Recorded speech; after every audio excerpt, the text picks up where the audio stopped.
ముఖ్యమంత్రి రేవంత్ రెడ్డి గారు చెప్తుండు, ప్రతి నిమిషం జనం కోసమే ఉంటాడట.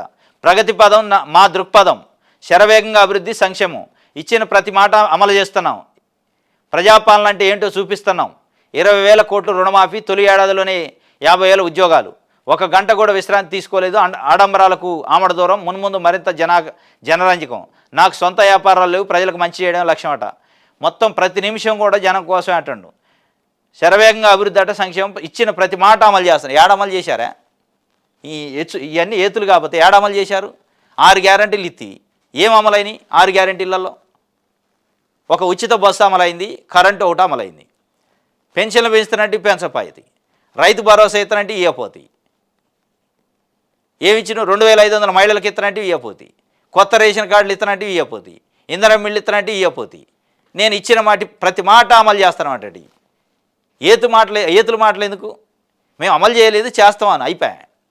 100 రోజుల్లో అంటే 100 రోజులు 365 రోజులు ఈ విజయోత్సవాలు, ప్రజా విజయోత్సవాలు అంటే ప్రజలు లేని విజయోత్సవాలు చేస్తుంటారు. అధికారంలోకి వచ్చిన రోజు నుంచి ఒక్కరోజు కూడా విశ్రాంతి తీసుకోలేదు. తీసుకోండి, విశ్రాంతి తీసుకోవద్దని ఎవరు అంటారు? మరీ విశ్రాంతి లేకుండా పని చేయాల్సిన అవసరం లే. విశ్రాంతి తీసుకొని చేయండి, కానీ చేసే పని కొద్ది పద్ధతిగా చేయండి. అరే రుణమాఫీ చేస్తే కొంతమందికి బాధ కాకపాయ. నువ్వు పోతే మహబూబ్నగర్లో రైతు పండగ అని చెప్పి అయిపోయింది 100% అంటే మరి ఏం కావాలి? జనాలు పిచ్చోళ్ళు కావాలా? అర్థం కాని పరిస్థితి. ఇక అందుకే మీరు రెస్ట్ లేకుండా పనిచేసే బదులు రెస్ట్తోనే చేయండి, కొద్ది మైండ్ అప్లై చేయండి అనేది ప్రజలు కోరుకుంటున్నారు.